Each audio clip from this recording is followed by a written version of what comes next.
This channel does not promote any violent, harmful, or illegal activities. All content provided by this channel is meant for an educational purpose only.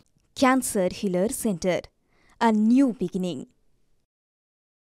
ফুরফুরা শরীফের দিকে পরশুদিন মুখ্যমন্ত্রী পৌঁছে গেছিলেন। কালকে ইফতারে দেখলাম ফুরফুরার বেশ কয়েকজন পীরজাদা যোগ দিয়েছিলেন।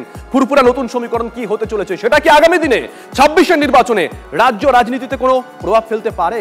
আজকে এই নিয়ে আলোচনা করব, তথ্য নেব।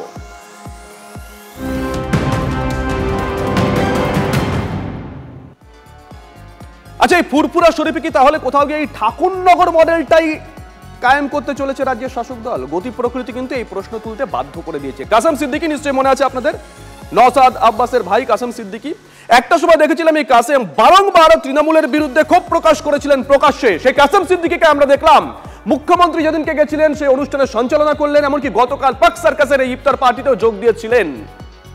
তাহলে তৃণমূল ঘনিষ্ঠ বলে পরিচিত, কান পাতলে শোনা যায় তহা সিদ্দিকী, তিনি কি এখন তাহলে কোথাও গিয়ে একটু বাতিলের খাতায়? আজকে এই নিয়ে আলোচনা করবো। এই মুহূর্তে আমার সঙ্গে রয়েছেন দুজন সহকর্মী, সনৎ রয়েছেন এবং রয়েছেন প্রদীপ্ত। সনতের কাছে একটু যাই। সনৎ, ফুরফুরা শরীফ মোটামুটি ভাবে এই রাজনৈতিকগতভাবে দুভাগে বিভক্ত ছিল, একদল শাসক পক্ষে, একদল শাসক বিরোধী। এখন তাহলে সেখানকার সমীকরণটা কি?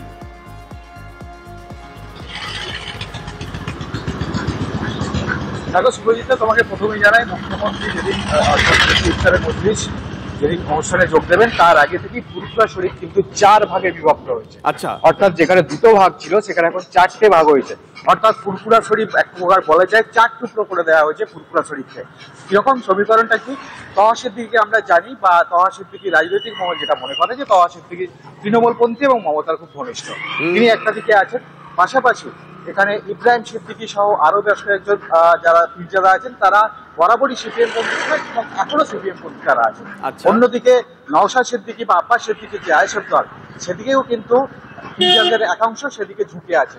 অন্যদিকে আরেকটা নতুন করে কি সমীকরণ হলো, যারা একসময় সিপিএম পন্থী ছিলেন, যারা পরবর্তীকালে দেখা গেল যারা এই আইএসএফকে সমর্থন করতেন, তারা অর্থাৎ এই কাসেম সিদ্দিকী সহ বেশ কয়েকজন পীরজাদা কিন্তু এখন তৃণমূলের ঘনিষ্ঠ হতে চাইছেন এবং তৃণমূলের সঙ্গে সম্পর্ক রেখে এই ফুরফুরা শরীফে তাদের আধিপত্য কায়েম করতে চাইছেন। তাদের অভিযোগটা কি যে ফুরফুরা শরীফের পীরজাদা তহা সিদ্দিকী নাকি এতদিন তৃণমূল হয়ে কথা বলে তিনি একাকিত্ব রাজ করেছেন এবং ফুরফুরা শরীফকে নাকি বিপদের দিকে ঠেলে দিয়েছেন। অন্যদিকে তহা সিদ্দিকী যেটা বারবার দাবি করছেন যে ঠাকুরনগরের যে ঠাকুর পরিবার অর্থাৎ যেভাবে বিভক্ত হয়েছে, তিনি কিন্তু দাবি করছেন এই যে বিভক্ত হচ্ছে চোখের সামনে দেখতে পাচ্ছেন, তিনি কিন্তু বারবার দাবি করছেন তহা সিদ্দিকী যে ঠাকুরনগরের ঠাকুর বাড়ির মতো ফুরফুরা শরীফকে হতে দেবেন না। অর্থাৎ কিন্তু ইতিমধ্যেই কিন্তু এই ফুরফুরা শরীফ 4 ভাগে বিভক্ত হয়েছে। বেশ সঙ্গে থাকো, বেশ কয়েকটা বক্তব্য পেয়েছি আমরা, শোনাই আগে, তারপর আসবো প্রদীপ্ত তোমার কাছে। পীর সাহেবের ঘরে জন্ম নিয়েছে, হ্যাঁ, সে জন্ম নেওয়ার পরে যে ববি হাকিমকে কাপের করতো, সেই ববি হাকিমের পায়ের তলায় এসে যে বসলো, এটাই তো আমার দেখে আমাদের ভালো লাগলো। আমার কাছে এত লোক বসে আছে, সব আমার কাছের লোক, সে আমার শত্রু হতে পারে তো? যে মানুষটা বলেছিল কাসেম সিদ্দিকী ওই নবান্ন যত আছে সব চোর চোর চোর চোর হাঁপিয়ে যাচ্ছে, আজকে সে চোরগুলো তার কাছে ভালো হয়ে গেল কিসের জন্য আমি জানি না। আমায় বলেছিল মুখে দাদা হুজুর আর অন্তরে দিদু হুজুর, তার পাশে বসে আছে, আমার আনন্দ লাগছে, আরো আমার কষ্ট খুব আনন্দ লাগছে। ও ঢুকে মানে মুখ্যমন্ত্রীকে বলছে আপনারা ইফতার পার্টি করে আমাকে ডাকতে পারেন না। এই যে যেচে আর মানে ডেকে ভালোবাসা আর এসে ভালোবাসা, একজনকে ডেকে নিয়ে বুকে তোলা আর একজন দৌড়ে এসে আমার বুকে উঠবে, দুটো তফাৎ আছে। আমি বুঝতে পারছি বড় চক্রান্ত চলছে রাজনীতির নেতাদের এই ফুরফুরা শরীফকে নিয়ে একটা মানে বড় মা মতুয়াদের মতো করার। ও হতে দেবো না, এটা যদি কোনো রাজনীতিবিদ যারা মনে করে ফুরফুরা শরীফকে বড় মা বানাবো, মতুয়া বানাবো, এদের মধ্যে এরকম অত সহজ নাই। আমরা সব নীতির উপর চলি, আছে থাকবো। তিনি বলে গেছেন, কাসেম ভাই তুমি আমার খুব কাছের এবং তোমাদের পুরো পরিবারকে আমি ভালোবাসি। ফুরফুরা শরীফের দোয়া আমার মাথায় আছে বলে আল্লাহ পাক আমাকে এত দূরে পৌঁছেছে। ফুরফুরা শরীফের কোনো সমস্যা নেই, সমস্যা একটা ব্যক্তি ছিল যিনি বেশি চিল্লাচ্ছেন, মানে উনি সবসময় কালো চশমা পরে থাকে তো ঠিক দেখতে পাই না। যে ফুরফুরা শরীফের ড্যামেজ সে তো সবসময় চেষ্টা করবে আমি সেই জায়গায় যাই। তো সেখানে কে পাত্তা দেয়নি, কে পাত্তা দিয়েছে সেটা আপনারাই জানেন, আমি কি বলবো। প্রদীপ্ত কান্তি ঘোষ আমাদের সঙ্গে রয়েছেন, আমাদের সহকর্মী। প্রদীপ্ত, দুজনের বক্তব্য আমরা শোনালাম। 5 বছর ধরে যদি এনাদের দুজনের বক্তব্য আমরা শোনাই, মানে যা যা বলেছেন, দর্শকরা অবাক হয়ে যাবেন। এই তহা সিদ্দিকীকে বিভিন্ন সময় দেখতাম শাসক দলের হয়ে শাসক দলকে সমর্থন করতেন, আর এই কাসেম সিদ্দিকীকে আমরা দেখেছিলাম যখন নওশাদ সিদ্দিকী অ্যারেস্ট হয়েছিল প্রায় প্রত্যেকটা দিন টেলিভিশন ক্যামেরার সামনে আসতেন এবং শাসক দলকে তুলোধনা করতেন। আজকে পুরোপুরি উল্টো বক্তব্য, একেবারে উল্টো বক্তব্য। রাজ্যের শাসক দল কৌশলটা কি নিয়েছে? দেখো, শাসক দল হয়তো এরকমটা ভাবছে যে তহা সিদ্দিকীর প্রভাব কিছুটা কমছে ফুরফুরা শরীফে। শুধু তাই নয়, তৃণমূলের একাংশের বক্তব্য তহা সিদ্দিকীর চাহিদা অনেক বেশি থাকে বিভিন্ন সময়। হয়তো সেই জায়গা থেকে এই কাসেম সিদ্দিকীকে এই মুহূর্তে তৃণমূল ব্যবহার করতে চাইছে কিনা আর সেটা সময় বলবে। কিন্তু কাসেম সিদ্দিকীর যে ভূমিকা, খুব স্বাভাবিকভাবেই এই প্রশ্ন সামনে আসে যে কাসেম সিদ্দিকী আইএসএফের ভাঙড়ের বিধায়ক নওশাদ সিদ্দিকী গ্রেপ্তারের পর নিয়মিত রাজ্য সরকারকে হুঁশিয়ারি দিতেন। কি এমন ঘটলো যে কাসেম সিদ্দিকী তিনি মমতা বন্দ্যোপাধ্যায়ের ফুরফুরা শরীফের কর্মসূচির সঞ্চালনা করছেন, তিনি পাক সার্কাসের ইফতারে দৌড়ে আসছেন, ফলে কোথাও গিয়ে এই কাসেম সিদ্দিকী এই মুহূর্তে কিন্তু চর্চার নাম। আবার একথাও অনেকে বলছেন এই যে আইএসএফ এবং তৃণমূল নাকি খানিকটা কাছাকাছি এসেছে, যদিও নওশাদ সিদ্দিকী বারংবার বলছেন যে তিনি কোনো পক্ষের নন, তিনি সংযুক্ত মোর্চার বিধায়ক হিসাবেই নিজেকে পরিচিতি দিতে স্বাচ্ছন্দ্য বোধ করেন, এখনও তাই করছেন। কিন্তু কাসেম সিদ্দিকীর মারফত কি নওশাদ সিদ্দিকীদের কাছে কোথাও বার্তা পাঠাতে চাইছে রাজ্য সরকার বা রাজ্যের শাসক দল কিনা, সেই চর্চা এই মুহূর্তে চলছে। এবং তার পাশাপাশি আমরা যদি দেখি যে ফুরফুরার পীরজাদারা তারা সাধারণভাবে এরকম পাক সার্কাসের যে ইফতার হয় কলকাতা পুরসভা আয়োজন করে থাকে, খুব বেশি আসেন না, কিন্তু এবার দেখা গেল সেই ছবিটা।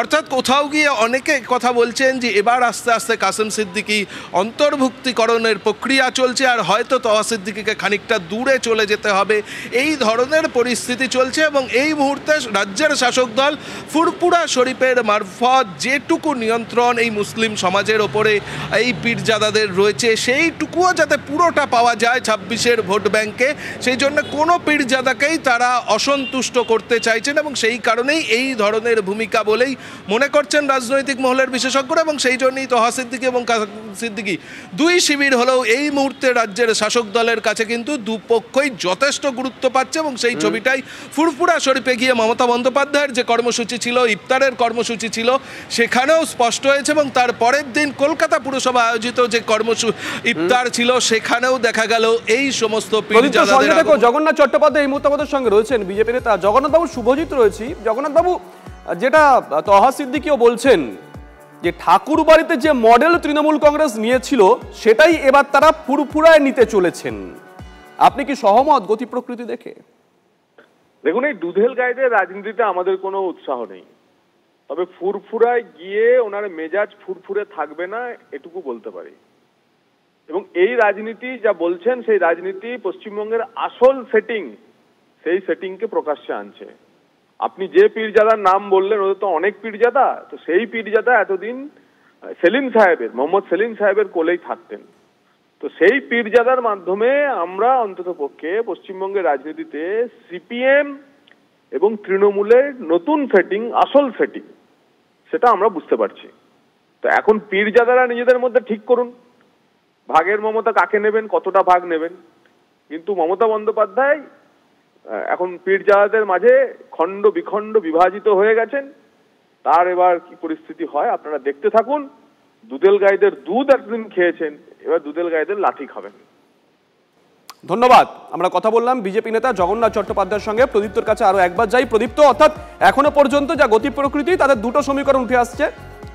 হয় কাসেম সিদ্দিকীর মাধ্যমে নওশাদদের সঙ্গে কোনো একটা সেতু বন্ধনের কাজ করার চেষ্টা করছে রাজ্যের শাসক দল, অথবা এই কাসেম সিদ্দিকীকেই এখন হয়তো বা আগামী দিনে নওশাদের প্রতিপক্ষ হিসেবে রাজনীতির ময়দানে সামনে আনা হতে পারে।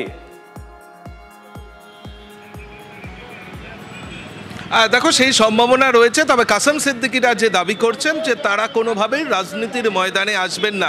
তুমি যে দ্বিতীয় কথাটা বললে সেটা কিন্তু তহা সিদ্দিকীর বক্তব্যের মধ্যেই স্পষ্ট ছিল। তার কারণ তিনি বলছেন যে নওশাদ সিদ্দিকীকে তৃণমূলের সঙ্গে যেতে হবে, আর না হলে ভাঙড়েই কোনো এক পীর সাহেব নওশাদ সিদ্দিকীর বিরুদ্ধে লড়াই করবেন। ফলে এই যে নতুন ইকুয়েশনের কথা তৈরি হচ্ছে, সেখানে কাসেম সিদ্দিকীকে সরাসরি তৃণমূল কংগ্রেস ব্যবহার করলে তিনি কতটা রাজি হবেন, আর সেই নিয়েই প্রশ্ন থাকছে। তবে এই পরিবর্তন, পট পরিবর্তন একটা যে ফুরফুরা শরীফে হচ্ছে, এটা স্পষ্ট হয়ে গেছে মমতা বন্দ্যোপাধ্যায়ের ইফতারে যাওয়া এবং কর্মসূচির মধ্যে দিয়ে। নজর থাকবে প্রদীপ্ত।